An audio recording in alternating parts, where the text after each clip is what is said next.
Boa Bem, tarde, boa Hugo. tarde a todos.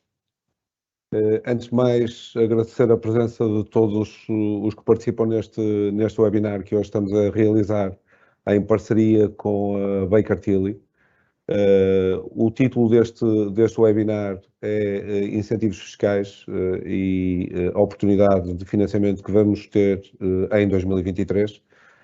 Deixem-me partilhar convosco que hoje estive na sessão de entrega de estatutos de PME Excelência, em que esteve presente também o Sr. Ministro da Economia e o Sr. Secretário de Estado da Economia, e de facto hoje vão ser tocados aqui temas que são consideradas prioridades para o próximo ano por parte do Governo.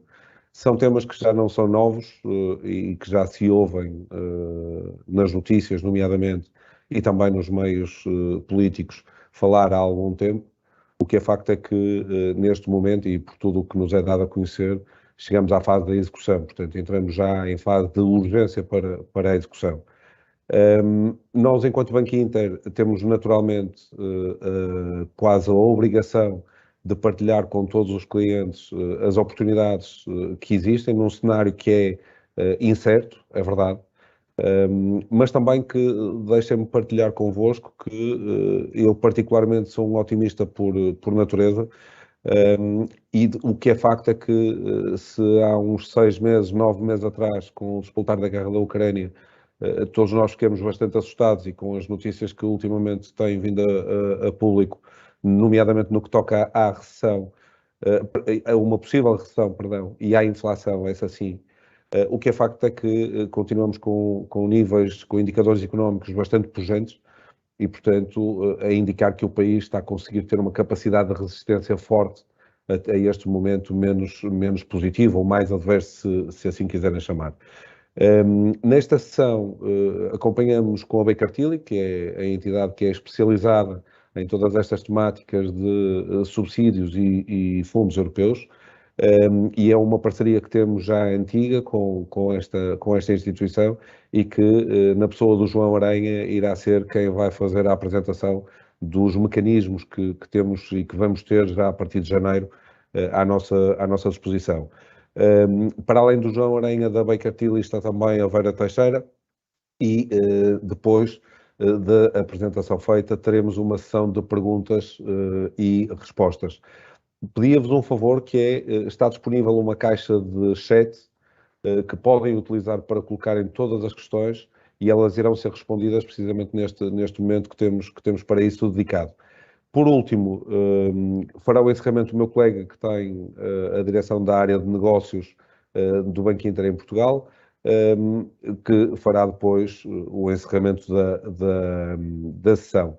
Só um último ponto da minha parte, e sem querer tomar muito tempo, até porque diz aqui que tenho 5 minutos para falar e passaram 3 já, como provavelmente depois não terei a oportunidade para o fazer, aproveito este momento para desejar a todos os presentes um Feliz Natal e um ano de 2023 cheio de sucessos profissionais e também pessoais, naturalmente, e dizendo-vos que podem naturalmente continuar a contar com o Banco Inter para, dentro destes instrumentos todos que agora vão ser mostrados, apoiar esses projetos de investimento. Portanto, sem mais demoras e cumprindo o horário, João, a partir deste momento, a bola fica do seu lado. É mudo, João. É preciso só desbloquear o som, João.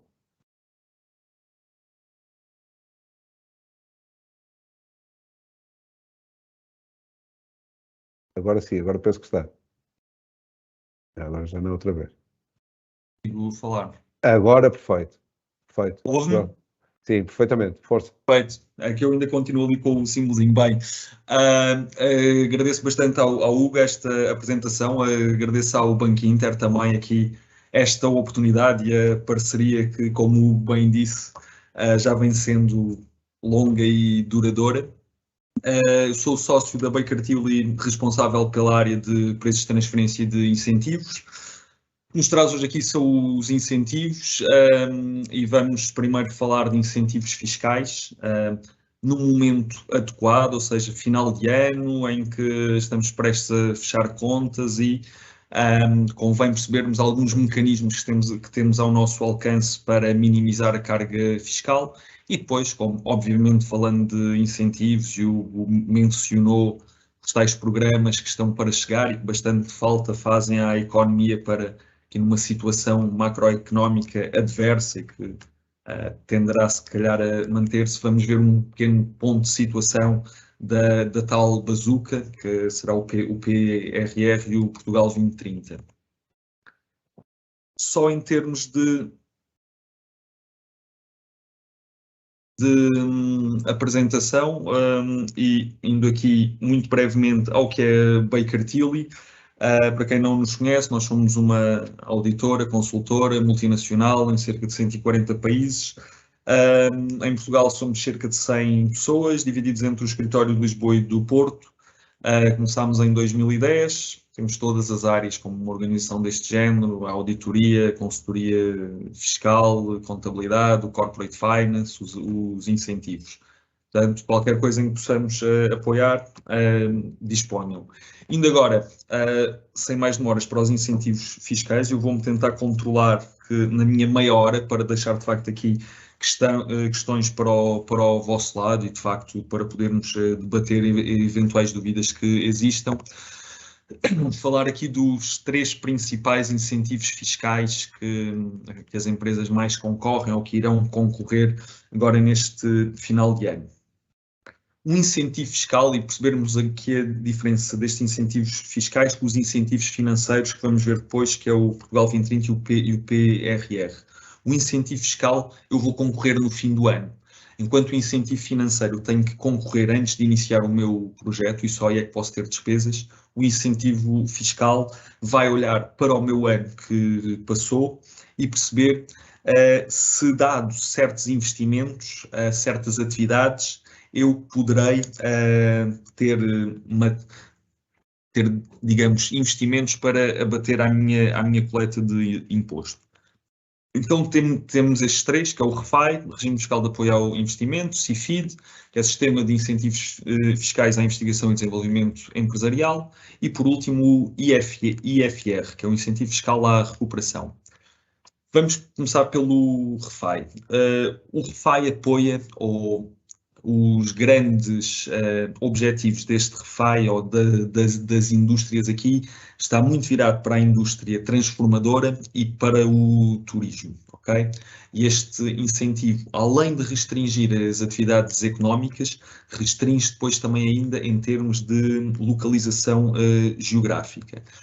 Encontra-se excluída praticamente toda a zona de Lisboa, salvo algumas freguesias, ok? E essas algumas freguesias têm uma taxa de incentivo fiscal mais baixo. Mas para estas indústrias, a indústria transformadora e o turismo, numa outra localização geográfica que não Lisboa, todo o investimento que tenham tido neste ano, no ano de 2021, em ativos fixos tangíveis, e estamos aqui a tornar a coisa, ou eu estou a tentar torná-la mais perceptível e fácil, todo o investimento que eu tenha nestes ativos fixos tangíveis, 25% desse investimento vai concorrer para, digamos, um bolo que fica como meu crédito fiscal para abater à coleta de imposto. Eu só vou poder abater até 50% da minha coleta. Caso o meu incentivo fiscal seja maior, eu guardo este crédito fiscal para anos seguintes. Vou aqui passar pelos outros 2 para, no fim, percebermos melhor o paralelismo entre os 3. O CIFID, virado, como o próprio nome indica, para o que é investigação e desenvolvimento. E aqui entramos no mundo... o que é investigação e desenvolvimento? De uma forma clara, é algo que me leve a algum processo, alguma metodologia que me leve a desenvolver um bem ou um serviço que vá dar resposta a um nicho de mercado que ainda não está explorado. Portanto, isto é uma coisa completamente vaga.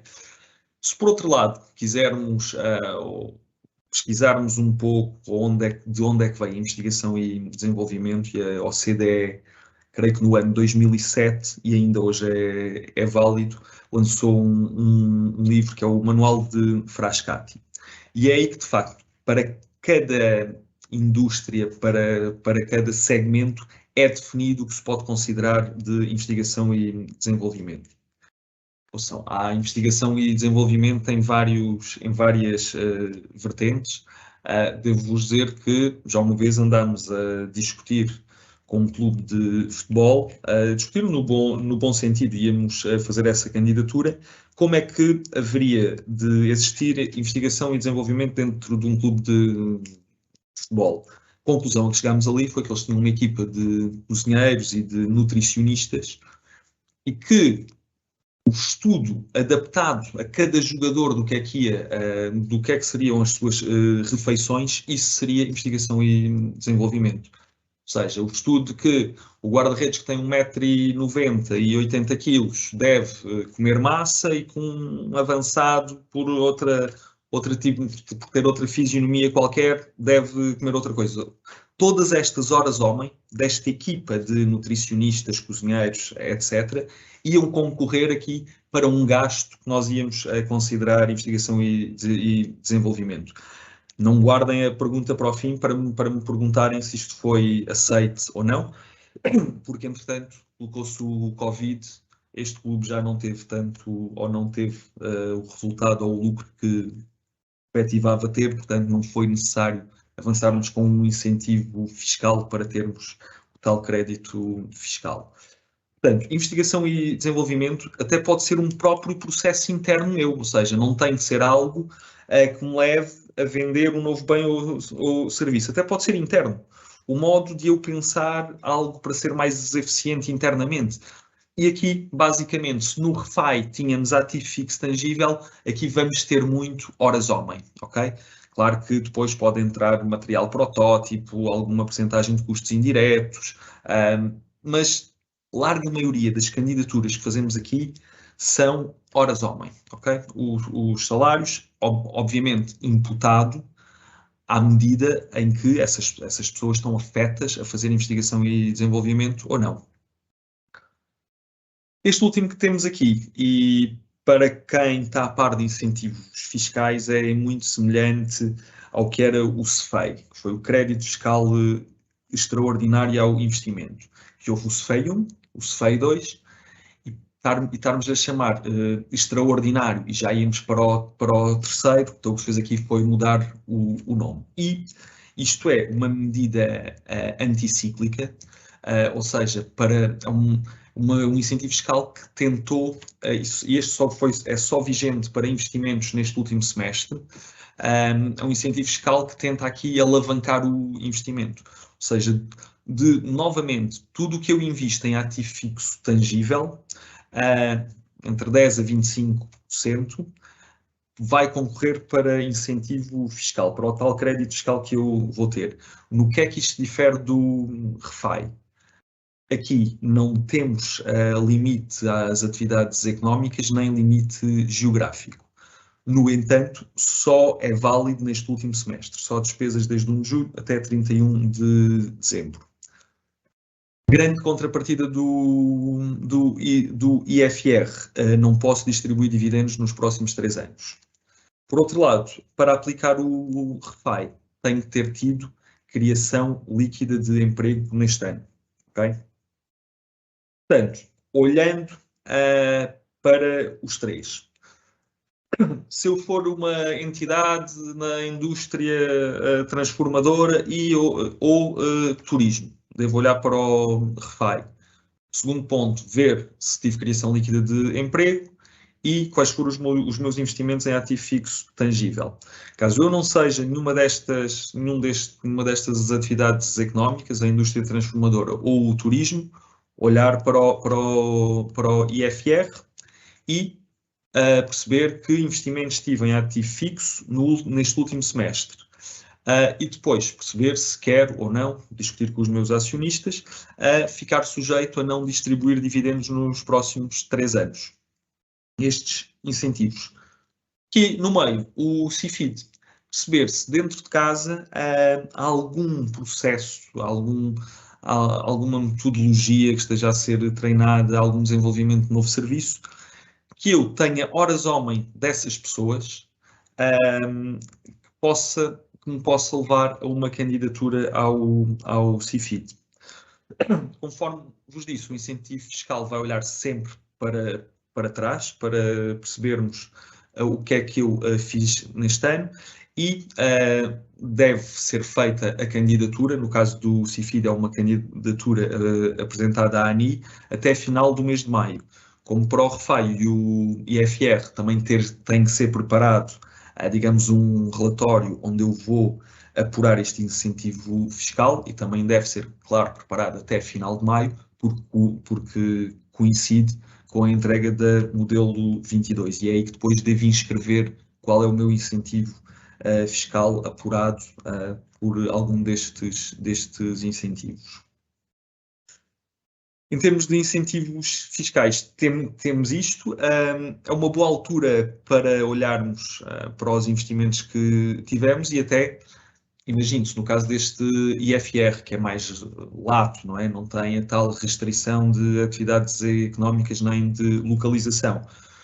Calhar, se a minha empresa está a ponderar um investimento em janeiro, em ativo fixo,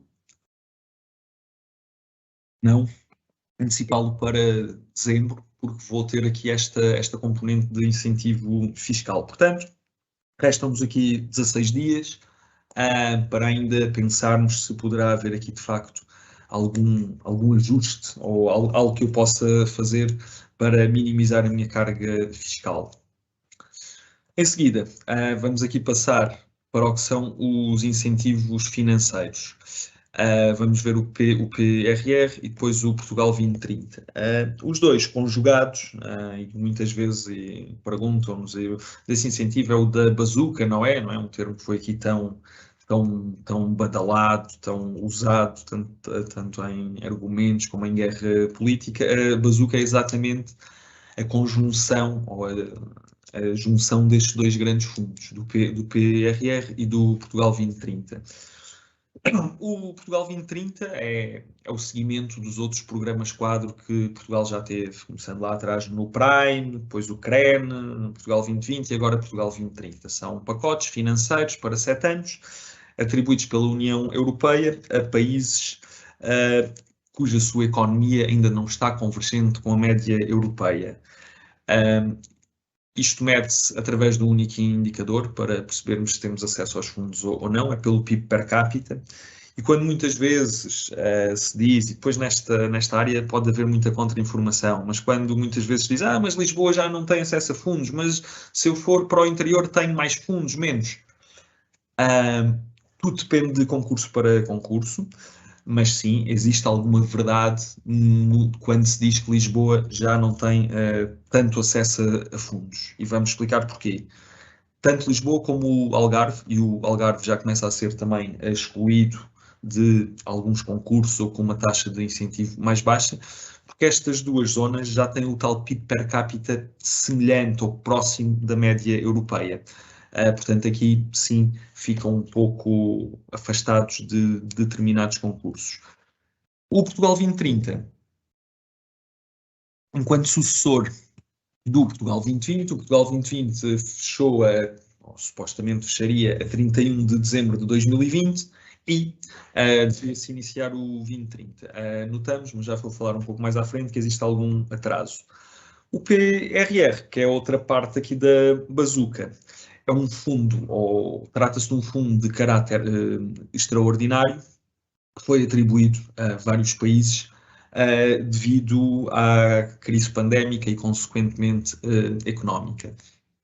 Aqui já não há a limitação geográfica, ou seja, Lisboa tem tantos fundos do PRR como Évora ou como Braga. Este fundo, enquanto o Portugal 2030 são 7 anos, o PRR são 5.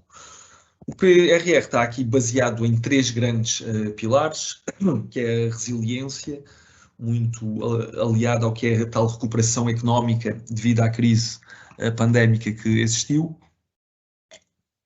Depois outros 2 grandes pontos, que é a transição climática e a transição digital. A nível de resiliência, e é onde está alocado a maior parte deste fundo, ainda não existiram concursos relevantes, ok? E, novamente, tocando no que o Hugo disse, espera-se de facto que 2023 seja um ano rico em concursos. Para percebermos um pouco melhor o que é a transição climática e transição digital, vamos só olhar para 2 concursos dentro do PRR, um que já esteve aberto, fechou e espera-se que venha a abrir novamente, e um que ainda está aberto neste momento, este aqui na transição climática. Então, o da transição digital. Temos aqui um concurso, possível abertura. Se espera que em janeiro este concurso abra novamente, e é a internacionalização via e-commerce. Foi um concurso que atraiu muitas empresas, ok? E este projeto, ou os projetos que têm cabimento dentro deste concurso, almejavam o quê? Eu tornar a minha empresa capaz de, vou aqui simplificar a coisa, a minha empresa capaz de aumentar ou começar as suas vendas online, bem como muita interação, tanto em redes sociais como no próprio site. Muito impulsionado aqui a criação do tal marketplace e também a contratação de serviços para a implementação desta digitalização deste e-commerce. No entanto, e teve muita adesão a este concurso, e estávamos a falar de projetos, pois posso explicar melhor caso haja essas questões de como é que se enquadravam, para projetos ou de 25 mil, ou até 25 mil euros, ou até 80 mil euros. Portanto, para uma dotação orçamental de 4 milhões e meio, é uma forma de facto, atribuir baixos incentivos a muitas empresas.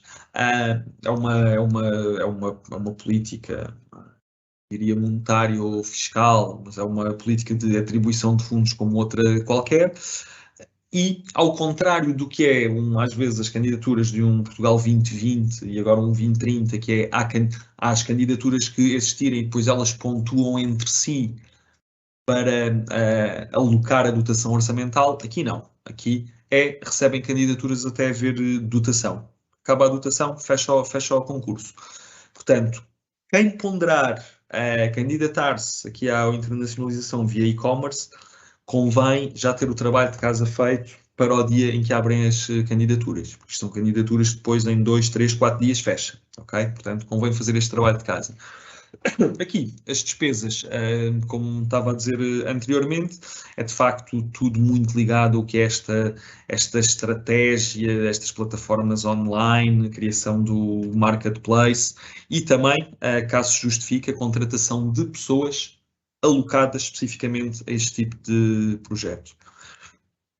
Portanto, aconselho para quem pondere ou esteja a ponderar de facto digitalizar a empresa aqui via e-commerce, é começar a fazer o trabalho de casa para ter uma candidatura pronta para quando ela abre. Eu diria que janeiro, fevereiro devemos ter esta candidatura.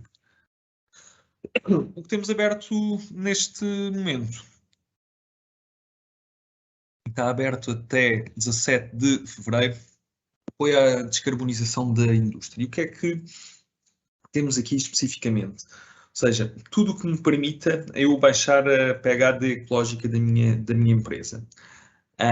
Pode haver projetos megalómanos de grandes empresas onde vamos mexer em todo o processo, como coisas mais simples, e isso chama-se mesmo projeto simplificado, vou dizer o mais básico dos projetos que podemos apanhar aqui, uma empresa que vai instalar painéis fotovoltaicos, ok?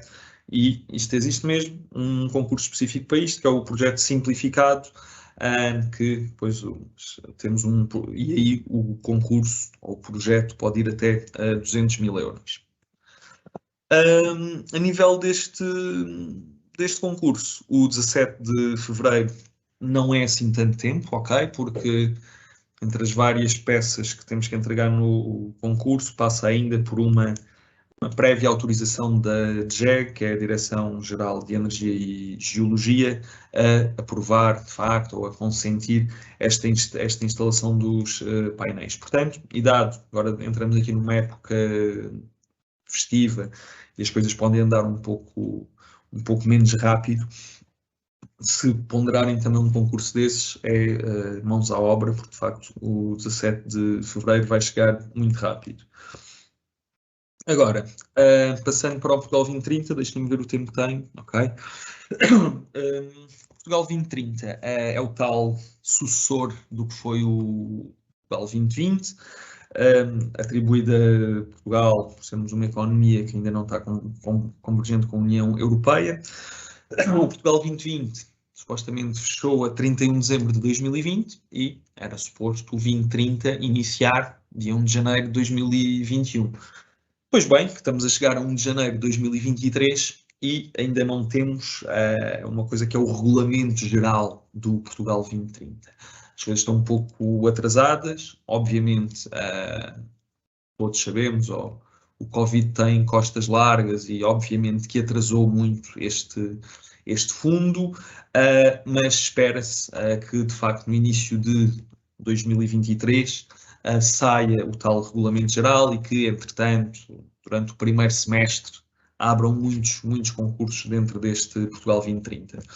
Dar-vos aqui um exemplo dos concursos típicos que foi o Portugal 2020 e que se espera que seja agora o Portugal 2030. Pode haver alguns ajustes, ou seja, estes números que estão aqui são números dos concursos ou dos últimos concursos do Portugal 2020, ok? Eu não garanto que o Portugal 2030 seja exatamente com estes números, porque é normal que existam alguns ajustes. Aqui estão os 4 concursos normais a que as empresas mais concorrem. E eu vou tentar aqui classificá-los enquanto gastos do meu projeto, ok? Para perceberem, ou melhor, para conseguirem fazer uma análise de que projeto vão ter, que gastos é que eu vou ter e onde é que eu poderia encaixar dentro de uma destas 4 grandes áreas. Sistema de incentivos à qualificação. Aqui passa, o grande gasto aqui é a aquisição de serviços. E o que é isto da qualificação?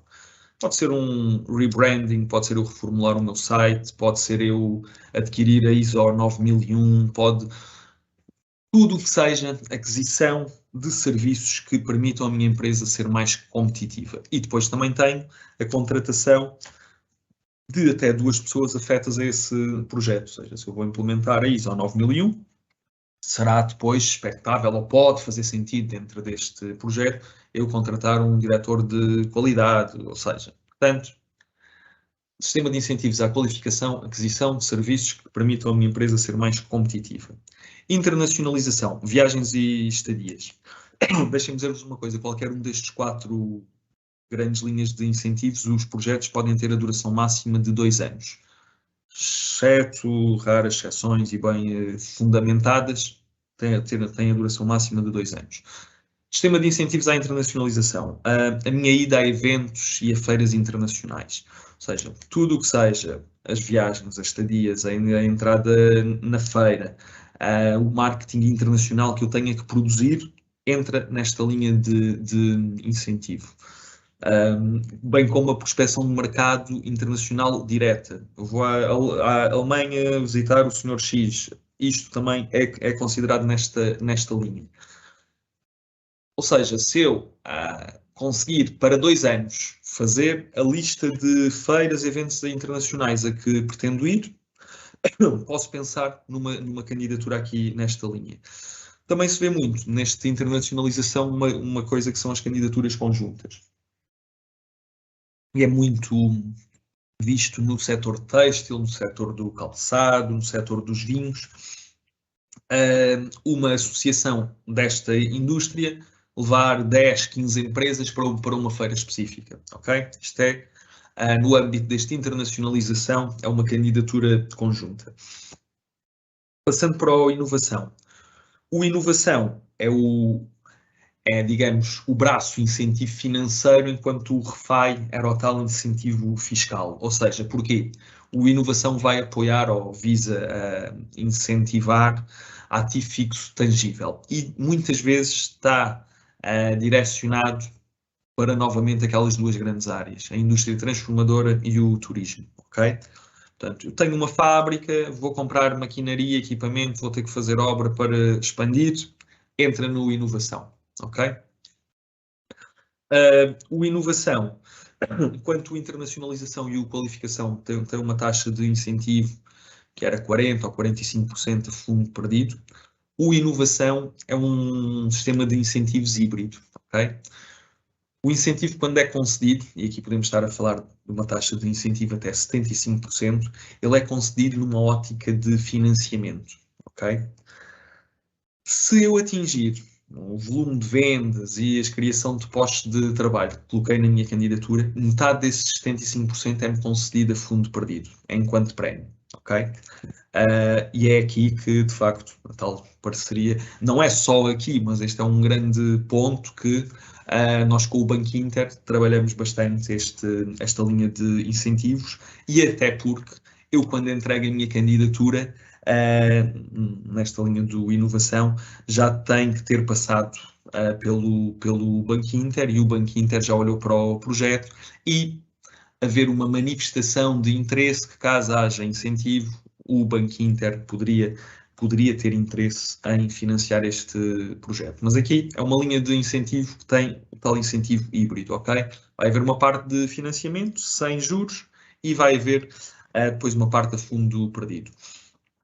Por último, se a inovação é a linha de incentivo financeiro, enquanto o REFAI é fiscal, depois temos o sistema de incentivos IDT, que é também a outra parte do CIFID, ok?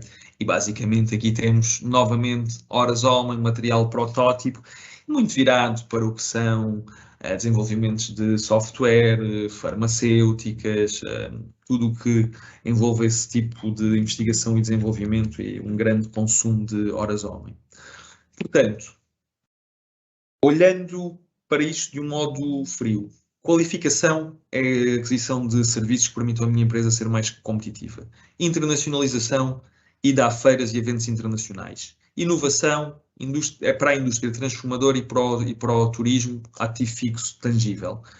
IDT, horas homem, para tudo, sejam projetos de investigação e desenvolvimento. Portanto, é olhar um pouco para a minha empresa, pensar, eu nos próximos 2 anos, onde é que está, ou quais são os meus projetos, no que é que eu vou investir. Depois perceber aqui onde ou como é que poderíamos enquadrar numa destas linhas. Abertura de concursos, como vos digo, espera-se também já que seja no primeiro semestre de 23. Um concurso, quando abre, normalmente está aberto entre 2 a 3 meses, e é normal que estes concursos, quando isto entrar em velocidade de cruzeiro, abram 2 vezes por ano. Okay? Portanto, é aqui os timings que vamos ter, ou que foi o Portugal 2020 e que se espera que seja o Portugal 2030. Dado isto, cumpri escrupulosamente os meus 30 minutos e estou completamente aqui à vossa disposição para discutirmos os pontos que entendam, para colocarem questões, para tudo o que seja. Muito bem, João, muito obrigada. Vamos então iniciar as questões. Qual o nível de complexidade de uma candidatura ao CIFID? Quanto tempo será necessário? Bem, escolheram logo, de facto, a linha de incentivo fiscal mais difícil. Ou seja, isto porquê? Enquanto a candidatura ou o apuramento do incentivo fiscal do REFAI e do IFR, e como falamos de ativo fixo tangível, é fácil perceber uma fatura, se é de uma máquina ou do que seja, uma candidatura ao CIFID implica eu demonstrar o que é tal investigação e desenvolvimento, ok? Portanto, tem um nível de complexidade técnica um pouco mais avançado, ou seja, é passar pelo tal manual de Frascati, perceber o que é investigação e desenvolvimento, agarrar no meu processo interno, adaptá-lo ao que lá está, portanto, demora, tecnicamente é complexo, e devo dizer que na nossa equipa, normalmente, há uns anos, uma consultora auditora tem maioritariamente pessoas da economia e de gestão, não é? E de direito em certas áreas, nós na nossa área temos já alguém de engenharia para de facto darmos aqui resposta a alguns projetos que temos. E eu agora peço desculpa, Fernanda, mas esqueci-me da segunda parte da questão. E eu, entretanto, já retirei daqui. Não, peço desculpa. Era quanto tempo? Quanto tempo exatamente. demoraria? Era quanto tempo demoraria? Pensem em... Para quem nunca fez uma candidatura ao CIFID, 2 meses. Portanto, temos que entregar até final de maio. Eu diria que, se calhar, ali em março, começar a olhar para isto, pensar se tem investigação. Eu já estou a dar, se conseguirmos olhar hoje, melhor, mas quem nunca fez uma candidatura a empresa que nunca se candidatou ao CIFID, vamos contar com 2 meses.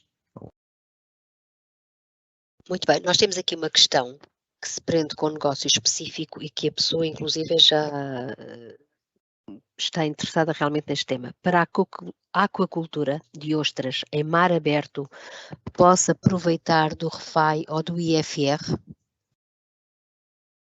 RFAI, creio que não, mas vou confirmar. Do IFR pode. Mas o RFAI eu tenho que confirmar bem, porque tenho que ver qual é o CAI da aquacultura, ok? Então, nesse caso, solicitamos, por favor, à pessoa que colocou a questão que nos envie o seu e-mail e nós teremos todo o gosto em responder posteriormente, certo, Exatamente, João? claro que sim, Fernanda, é isso mesmo. Muito bem. IFR, podem explicar o que é um ativo biológico que não é consumível? Um ativo biológico que não é consumível. Isso vai depender de indústria para indústria, não é? Como eu perguntar o que é um ativo fixo tangível. Ou seja, para uma consultora tem um ativo fixo tangível que é uma mesa, para uma fábrica há de ser outro. Portanto, aí o que eu pedi era falarmos de uma indústria em particular, não é? Porque o que me está a dizer é uma linha de um plano de contas, ok? E eu sei que é isso que vem na legislação, mas tem de ser depois adaptado a cada indústria. Então, solicitamos também a esta pessoa que colocou esta questão, por favor, sim. Que nos envie, por favor, o seu e-mail e que teremos todo o gosto em depois responder à questão. Eu só ia solicitar que a pessoa, quando indicar o e-mail, que indique qual foi a questão que colocou, porque senão depois não conseguimos fazer o match. Muito obrigada. Neste momento, poderia fazer uma candidatura ao SI Inovação?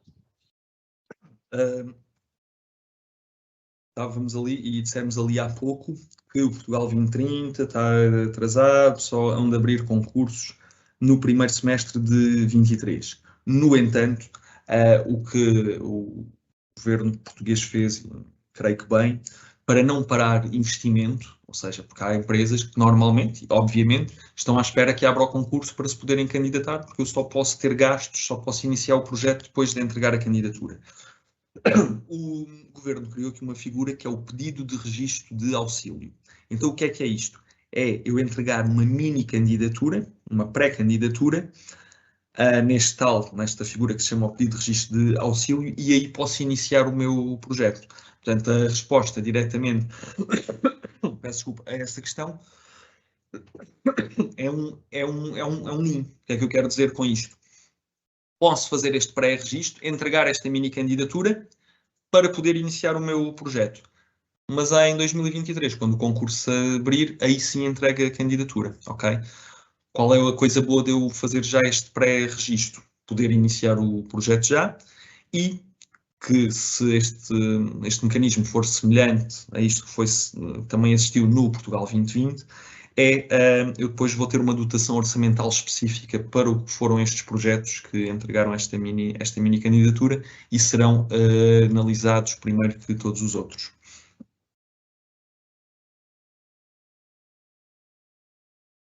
Não sei se temos mais questões.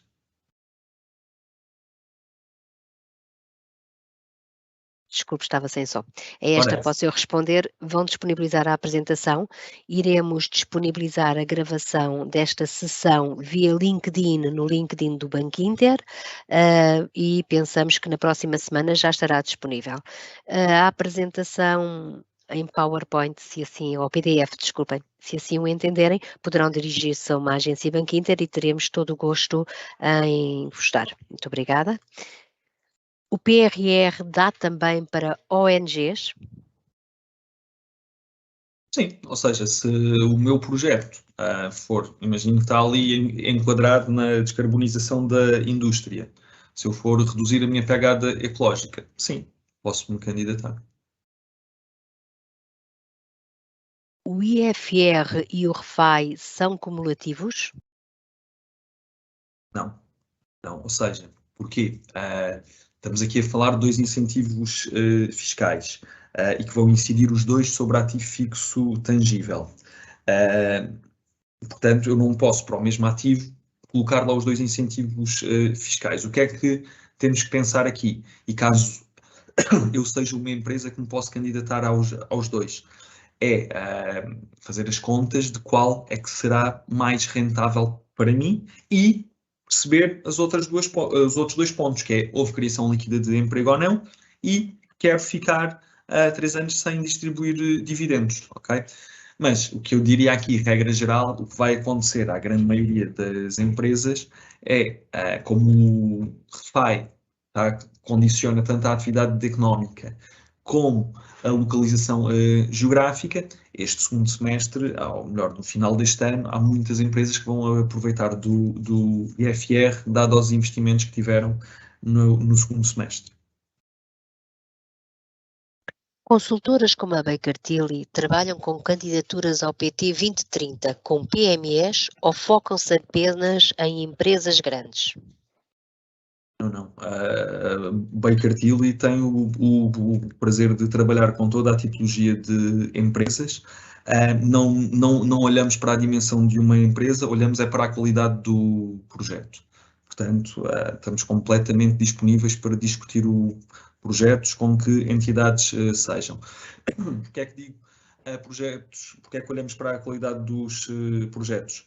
Uma vez que os nossos honorários são maioritariamente success fee, nós só gostamos de facto, ou só queremos ir com projetos que temos uma grande certeza de serem aprovados. Portanto, o que interessa para nós, e quando depois também os apresentamos ao Banco Inter, porque muitos são para aquela linha de inovação, queremos sim projetos de qualidade, independentemente de ser uma startup com uma pessoa ou de ser a EDP.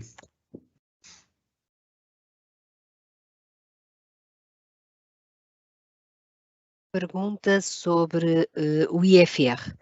Se uma empresa tiver um CAI relacionado com o imobiliário, promoção, investimento e arrendamento imobiliário, e pensar adquirir imobiliário para arrendamento, pode a empresa usar essa aquisição imobiliária para candidatar-se para o IFR, enquadrando como sendo um ativo fixo tangível afeta a exploração? É uma excelente questão. Porquê? Porque, de um lado, diz que entre todo o ativo fixo tangível, algumas alíneas depois na legislação exclui a aquisição de imóveis. E, pese embora seja a vossa atividade core exatamente essa, ele vem excluído não sei se é na segunda ou terceira linha, a aquisição de imóveis e de terrenos. Portanto, a resposta aqui, infelizmente, é um não.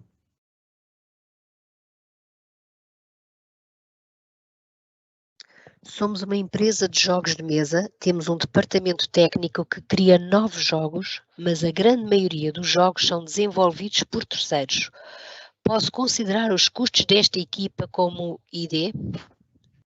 Da vossa equipa interna, bem justificados, sim, e da empresa que contratam, se essa empresa constar numa lista do SCNT, que é o Sistema Científico Tecnológico Natural, se essa empresa constar dessa lista, também podem, o custo com a contratação dessa empresa também entra para efeitos do CIFID.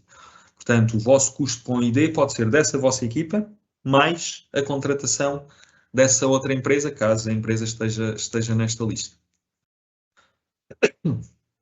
Continuamos aqui com algumas questões da disponibilização desta apresentação. Voltamos a referir que estará à vossa disposição nas agências Bankinter, junto dos vossos gestores, e se não forem clientes, junto dos nossos colaboradores em qualquer agência Bankinter, e que a gravação da sessão será disponibilizada via LinkedIn do Bankinter Portugal na próxima semana. Uma PME na área da prestação de serviços pode concorrer neste momento a essa inovação? A resposta é um não, porque aquela parte disse ali há pouco, do inovação estar muitas vezes relacionado com o que é o REFAI também. O tal pedido de registro de auxílio que está aberto neste momento. Bem, ao inovação candidatar-se não pode, porque ele só há de abrir em 23. Ir ao tal pedido de registro de auxílio, não, porque neste momento está apenas para a indústria transformadora e para o turismo. Pese embora, eu percebo que o vosso projeto seria na área de prestação de serviços. Mas, mais uma vez, o que interessa aqui não é o CAI da minha empresa, ok? O que vai interessar é o CAI do meu projeto. Portanto, eu posso ser uma empresa prestadora de serviços, mas se for investir num hotel e adicionar o CAI de hotelaria à minha empresa, não é? Posteriormente, poderia concorrer. Mas, olhando para a questão de forma aqui clean, um prestador de serviços, não, neste momento não pode concorrer ou fazer o pré-registro para a inovação.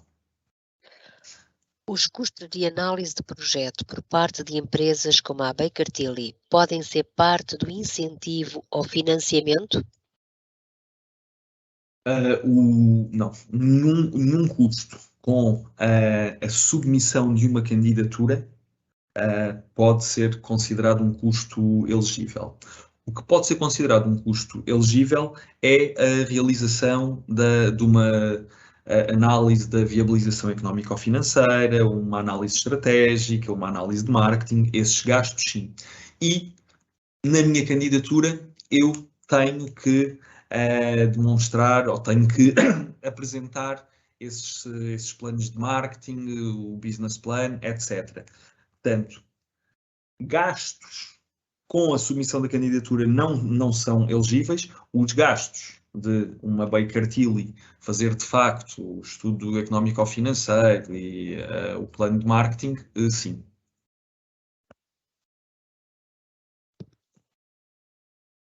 Como decorre a parceria entre uma PME e uma consultora como a Baker Tilly? Uma empresa contacta-vos e comunica que quer concorrer a um processo de candidatura X com um projeto Y.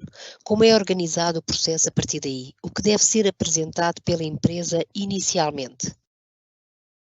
Bem, inicialmente, sim, claro, contactem-nos por telefone, está aqui na nossa apresentação, ou peçam, ou o Bankinter poderá facultar os nossos contactos, contactem-nos por e-mail, por telefone. Primeiro ponto, ouvirmos o vosso projeto e haver aqui o tal filtro que falámos há pouco, de ser um projeto de qualidade ou não, ok? Esse é o primeiro ponto. Obviamente que poderemos pedir mais informação, caso seja algo muito técnico que não consigamos numa primeira análise fazer uma avaliação. Poderemos ter de fazer o nosso trabalho de casa acerca do vosso projeto para percebermos o verdadeiro grau de probabilidade de sucesso. Segundo ponto, vamos começar a pedir informação tanto técnica, imagino que é o tal hotel. Vou-lhe pedir um orçamento da construção, a memória descritiva do arquiteto, vou-lhe perguntar quantos quartos são, vamos ver se tem orçamento ou pré-orçamentado todos os gastos desse projeto. E a partir daí começamos a desenvolver o nosso trabalho, fazemos uma candidatura, digamos, em versão draft, ok?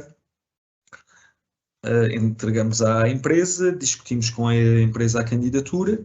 Quando todos estivermos confortáveis com a candidatura, submete-se a candidatura.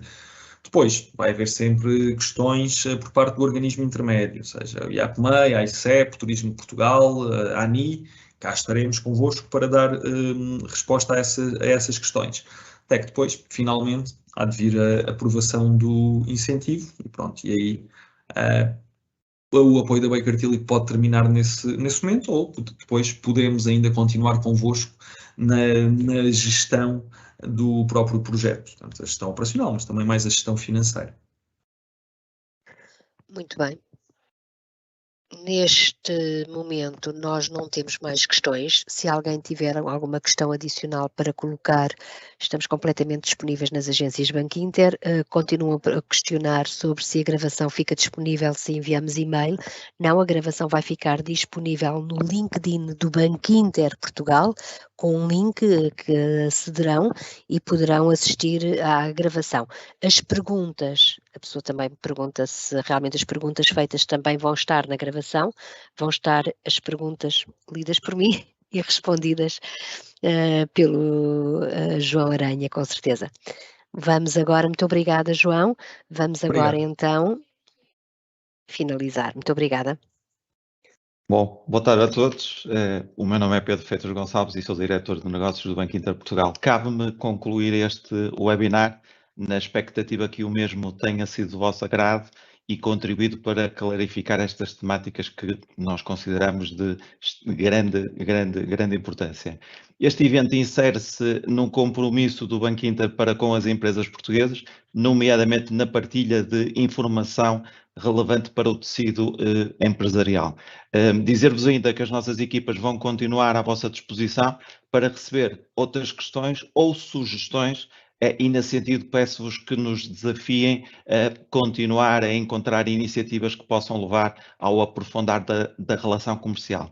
Finalizo agradecendo a apresentação do João Aranha, aqui em representação do nosso parceiro Baker Tilly, agradecer a vossa presença e o vosso tempo e por fim, desejar-vos um Santo Natal e muitos sucessos pessoais e profissionais para 2023. Muito obrigado e muito boa tarde.